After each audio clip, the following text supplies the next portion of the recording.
Enquiry ಮಾಡಿದೆ ಇವತ್ತು regarding ವೋಬ್ಲಿಂಗ್ ಗಾಡಿಯಿಂದ ಮುಂದೆ ಬರ್ತಾಯಿತ್ತು. ಅವರು ಅದಕ್ಕೆ ಸರಿ ಹಂಗೆ ನಾಳೆ ಗಾಡಿ ತೊಗೊಂಬನ್ನಿ, ವೀಡಿಯೋ ಮಾಡಿ ಅದನ್ನು ನಾವು ಹೀರೋ ಮೋಟೋ ಶೋ HM ಅವ್ರಿಗೆ ಕಳಿಸ್ತೀವಿ ಅಂತ ಹೇಳಿದ್ರು.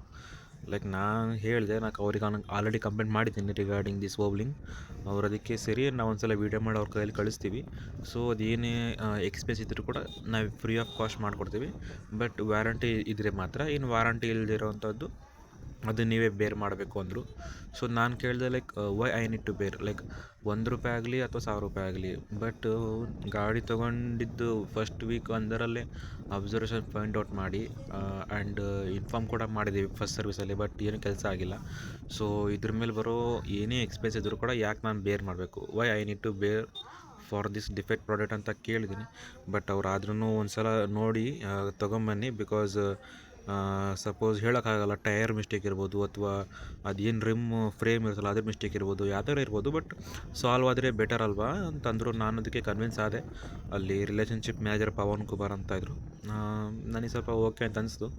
ಹಂಗಾಗಿ ಅಲ್ಲಿನ ಮೆಕ್ಯಾನಿಕಲ್ ಮೇನ್ ಇನ್ಚಾರ್ಜರಿಗೆ ಕೇಳೋಕ್ಕೆ ಹೋಗಿಲ್ಲ ಆ ಮೂಮೆಂಟಲ್ಲಿ. ಬಟ್ ಅವ್ರ ಆನ್ಸರ್ ಸ್ಯಾಟಿಸ್ಫೈ ಆಗಿರೋದಕ್ಕೆ ನಾಳೆ ಒಂದು ಸಲ ಹೋಗಿ ಹೆಂಗೆ ಅಂತ ಎಂಕ್ವೈರಿ ಮಾಡಬೇಕು.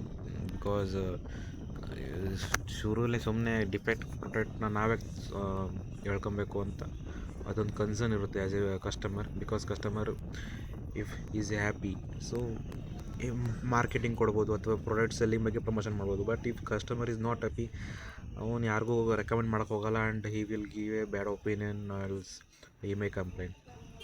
So this need to be considered as a customer king. So next ಟೈಮಿಂದ ಹುಷಾರಾಗಿರಬೇಕು. ಲೈಕ್ ಗಾಡಿ ರನ್ನಿಂಗಲ್ಲಿ ನೋಡಿ ಎಲ್ಲ ಮಾಡಬೇಕಾಗುತ್ತೆ. ಹುಷಾರಾಗಿದ್ದರೆ ವಾಸಿ. ಈ ರೋಡಲ್ಲಿ ಯಾವಾಗಲೂ ಅಷ್ಟೇ, ಮುಂದೆ ಹೋಗೋ ರೋಡು ಚಿಕ್ಕದಾಗಿದೆ, ಅದರಲ್ಲೂ ಪಾರ್ಕಿಂಗ್ 2 ಕಡೆ ಕೊಟ್ಟಿದ್ದಾನೆ. ಅದರಲ್ಲೂ ಜನಜಂಗುಳಿ ಬೇರೆ, ಆ ಕಡೆ ಓಡಾಡ್ತಾ ಇರ್ತಾರೆ. ಅದರಲ್ಲೂ ಈ ಥರ ಗಾಡಿಗಳು ನೋಡಬೇಕು. ಈ ಗಾಡಿ ಹೆಂಗಂದ್ರೆ ಹಿಂಗೆ ಅಡ್ಡಡ್ಡಿಡ್ಡಿ ಪಾರ್ಕ್ ಮಾಡಿರ್ತಾರೆ, ಹೋಗೋಕ್ಕೆ ಜಾಗನೇ ಸಿಗೋಲ್ಲ. ಇದರಲ್ಲೂ ಈ ಆಟೋ ಮಾರಾಯ ಬೇರೆ ರೈಟ್ ಇಂಡಿಕೇಟ್ರ್ ಹಾಕಿದ್ದಾನೆ, ಹೋಗೋದು ಇಲ್ಲ ರೈಟಿಗೆ, ಸೀದಾನೇ ಹೋಗೋದು. ಇಂಥದ್ದೊಂದು ಕತೆ. ಇಂಡಿಕೇಟ್ರ್ ಹಾಕ್ತಾರೆ, ಸುಮ್ಮನೆ ಇರ್ತಾರೆ, ಅತ್ಲಾಗ ಹೋಗೋದು ಇಲ್ಲ, ಹೋಗೋಕ್ಕೆ ದಾರಿನೂ ಕೊಡೋಲ್ಲ. ಅಂಥ ಕತೆ ಆಗ್ಬಿಡುತ್ತೆ ನೋಡಿ. ಹಿಂಗೆಲ್ಲ ನುಕ್ಕೊಂಡು ಹೋಗ್ಬೇಕಾಗುತ್ತೆ ನಮಗೆ ಈ ಆಟೋ ಇಂದ. ಒಂದು ಹೋಗೋದು ಇಲ್ಲ, ಇಲ್ಲಿ ಇಂಡಿಕೇಟ್ರ್ ಬಿಡ್ತಾರೆ, ಯಾವಾಗ ಟರ್ನ್ ಹೊಡಿತಂಗೆ ಗೊತ್ತಾಗಲ್ಲ. ಹುಷಾರಾಗಿ ನಮ್ಮ ಪಾಡಿಲಿ ನಾವು ಇರಬೇಕಾಗುತ್ತೆ ನೋಡಿ. ಆಟೋ ಅಲ್ಲಿ ನಿಲ್ಸ್ಕೊಂಡಿದ್ದಾನೆ ರಸ್ತೆ ಮಧ್ಯಾಹ್ನ, ಮುಂದ್ಗಡೆ ಬ್ಯಾರಿಕೇಡ್ ಬೇರೆ. ಈ ಥರ ರೋಡ್ ಬ್ಲಾಕ್ ಆದರೆ ನಾವು ಯಾವ ಕಡೆ ಅಂತ ಹೋಗೋಣ, ಯಾವ ಕಡೆ ಅಂತ ನಾವು ಟ್ಯಾಕ್ಸ್ ಕಟ್ತೀವೋ ಏನು. ಒಳ್ಳೆ ಅವರೇ ಟ್ಯಾಕ್ಸ್ ಕೊಟ್ಟಿರೋ ಥರ ಎಲ್ಲ ನಿಂತ್ಕೊಂಡ್ಬಿಡ್ತಾರೆ ರೋಡಲ್ಲಿ. ಏನು ಮಾಡೋದು ಏನು.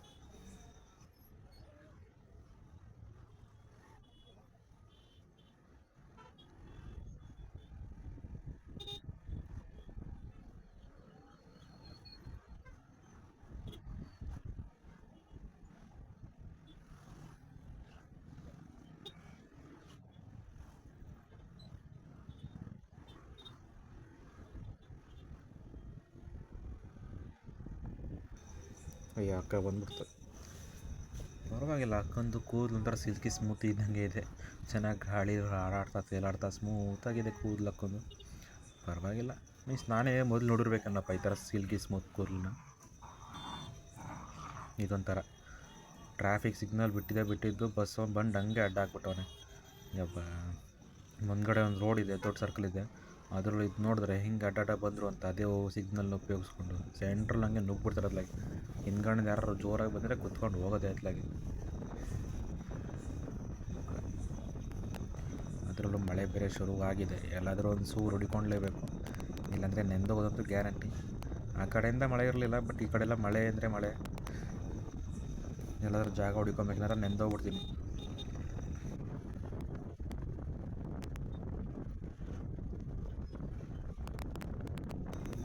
ನನಗೆ ನಗು ಬರೋದಂದರೆ ಈ ಡ್ಯಾಶ್ ಬೋರ್ಡ್ ಲೈಟ್ ಎಷ್ಟು ಚೆನ್ನಾಗಿ ಒಂಥರ ಚಿನ್ನ ಹೊಳಿತಾ ಇರ್ತದೆ.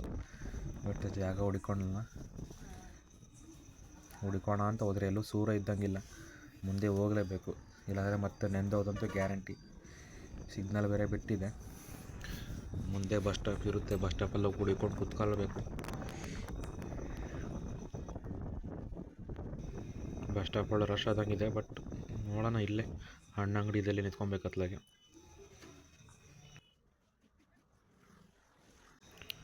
ಓಕೆ 5 ನಿಮಿಷ ನಿಂತಾಗಿದೆ, ಬಟ್ ನಿಂತು ಉಪಯೋಗ ಇಲ್ಲ. ಇದ್ರ ಬದಲು ಮನೆಗೆ ಹೋದರೆ ಎಷ್ಟೋ ವಾಸಿ.